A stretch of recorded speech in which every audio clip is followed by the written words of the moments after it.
Just before moving on towards the technique of rearing, it is very much important to know the life cycle of insect known as a silkworm.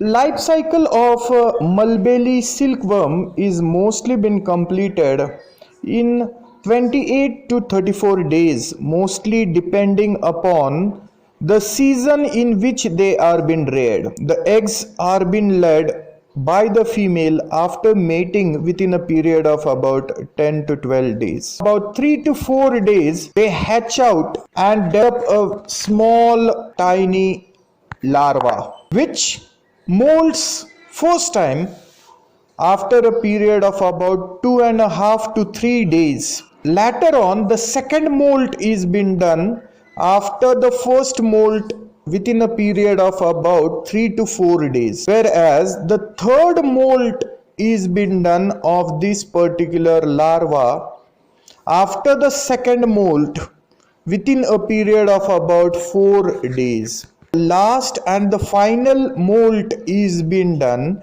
by the larva within a period of about 6 to 8 days. The last larva, after feeding, it becomes sluggish just before starting spinning of the thread on its body.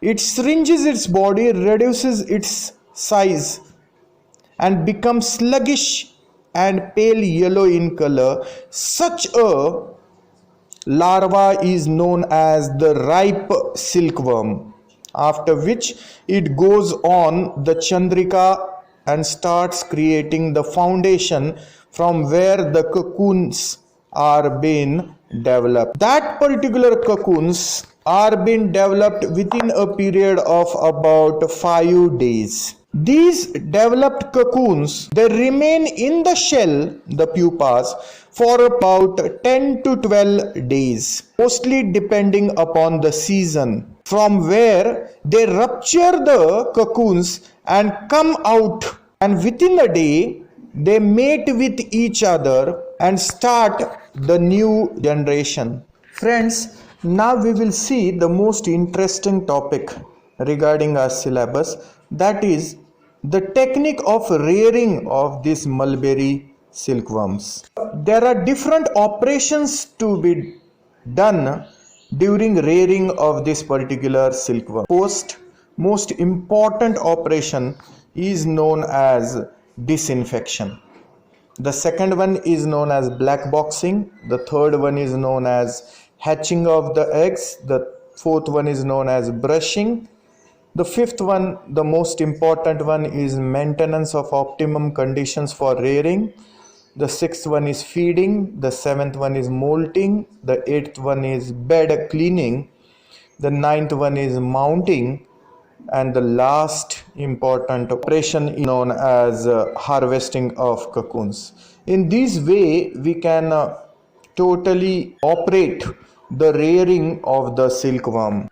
As silkworm is a very sensitive insect to different essence being observed in the atmosphere, such as chemicals are being very hazardous along with other things. Hence, one of a very important phenomena known as disinfection is needed to be taken care of.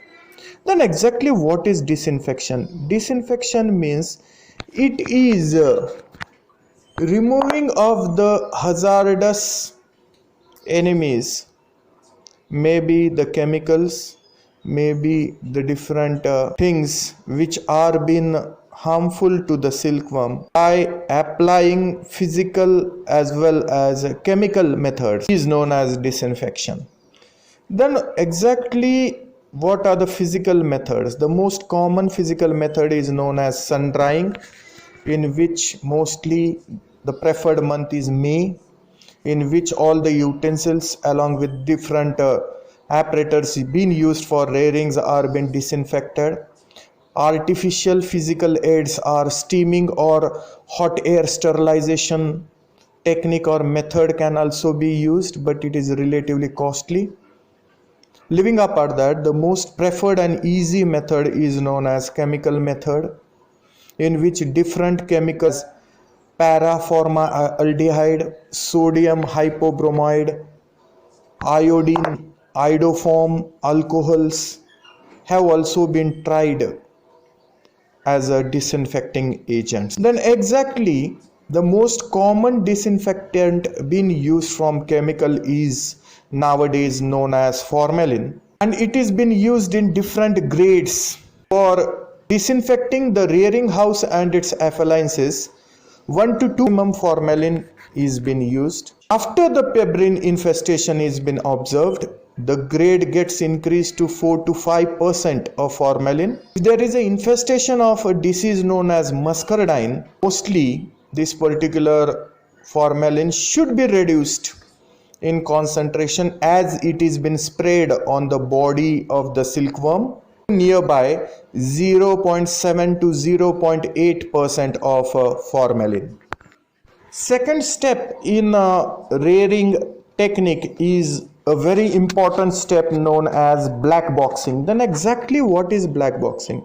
After transferring the eggs and bringing them in the chalky rearing house, initially these particular eggs are being kept in a dark place just to increase the humidity within that particular space, so that due to that humidity these particular eggs may hatch out in uniform time. Such a technique of keeping the eggs which are just going to hatch, known as pink head stage of that egg, wrapping it in black dark cloth or paper, such technique is known as black boxing. Its main objectives are uniform hatching of the eggs should be done. Also, disease-free layings, commonly known as DFLs, should be removed from the cold storage just 24 hours before black boxing it for uniform hatching. And the temperature which should be maintained in the black boxing should be nearby 25 degree Celsius. The next step is hatching of the silkworm eggs. These are certain images. After the hatching is been done, small tiny black colored larvae emits out from the eggshell. Such a small tiny black colored is known as black ants. Then exactly hatching is a photoperiodic response, mostly in the early morning in the light sun rays in between mostly 8:45 to 9 o'clock till noon. This egg hatches maximally. Such a black blistery small larvae are known as black ants. The most important precautions for uniform hatching are these particular disease-free layings should be uniformly distributed in one floor on the egg trays and kept at least 16 hours in light, and immediately after that in normal light it is been kept with no impact of direct sun rays on the eggs, and later on immediately they are being darkened up and wrapped in a box with a black cloth for next 8 hours for uniform hatching. The temperature maintained should be nearby 26 degree and the relative humidity should be maintained in between 70%. Egg mostly hatches out within a period of about 2 to 3 days.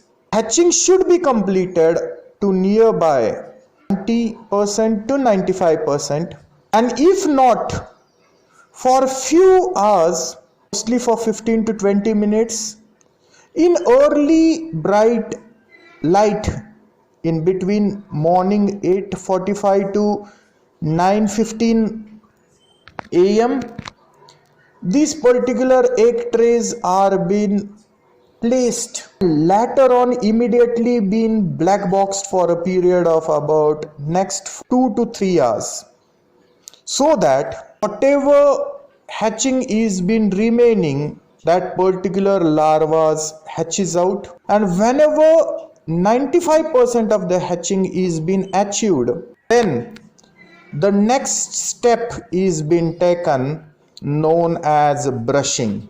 Then exactly what is brushing? Brushing is simply a separation of the newly hatched larvae from the empty eggshells with the help of a tiny brush like structure is known as brushing. The only care to be taken during this particular process is that there should not be any injury being carried out during the process of brushing of the newly hatched larvae. Hence, either a bird feather or a fine camel hair brush can be used for lifting or transferring the newly hatched larvae within the feeding Nilkamal rearing trays. There are different types of brushings which can be done, such as brushing from the egg card with the help of feather, known as feather method, with the help of husk, known as husk method, or using of cloth or paraffin paper, or net method, which is most popularly been done. And exactly how the brushing of the eggs is being done in egg boxes.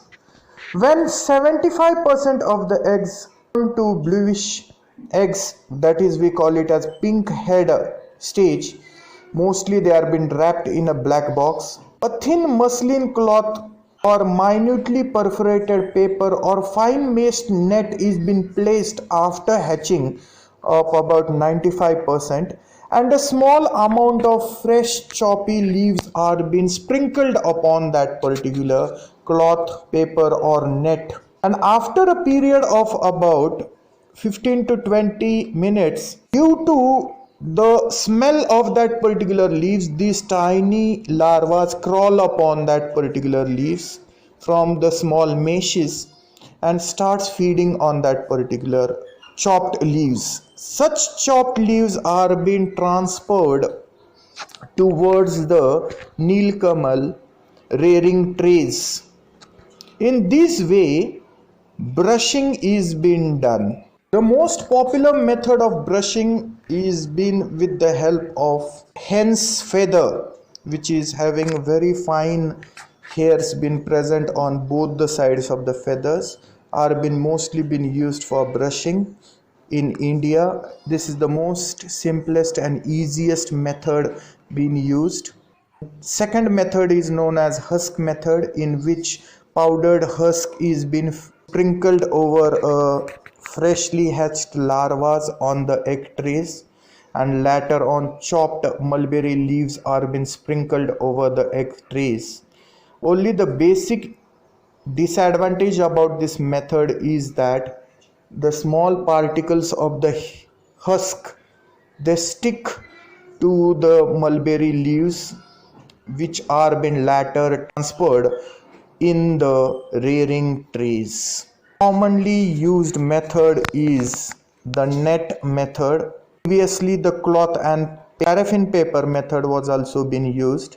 Having mesh are being placed on the egg tray where the fresh chopped leaves are being placed, and after few period of about 20 to 25 minutes, the net is being picked up and transferred into the Nilkamal tray. In this way, brushing of that particular larvas are being done. The most appropriate time of brushing is in the early morning period in between 9:30 to 10 am. As silkworms are very sensitive towards the atmospheric temperature and humidity. It is very much essential to maintain these particular conditions, because the feeding of that particular silkworm mostly depends upon the temperature and the humidity parameters. Recording the temperature along with the humidity, a thermometer cum hygrometer should be mostly used. A oven, which may be electrical, or a stove of charcoal, can be used for warming up the rearing room also. Mostly the optimum temperature and humidity required for different instars are as follows. For first insta, mostly temperature of about 26 to 28 degrees Celsius and humidity of 85%. For second instar, it is 26 to 28 per degree Celsius and 85% of humidity. For third instar, mostly 24 to 26 degrees Celsius and 80% of humidity. These are the rearings which is been done in chalky rearing houses, whereas in late age rearing houses the temperature should be maintained in for fourth instar in between 24 to 25 degrees Celsius with a humidity of about 75%, and for last instar, that is fifth instar, 23 to 24 degrees Celsius should be the temperature and humidity should be maintained to nearby 70%. So friends, this is the end of the first part of techniques involved in rearing of silkworm larvae. Meet you soon. Till then, good day.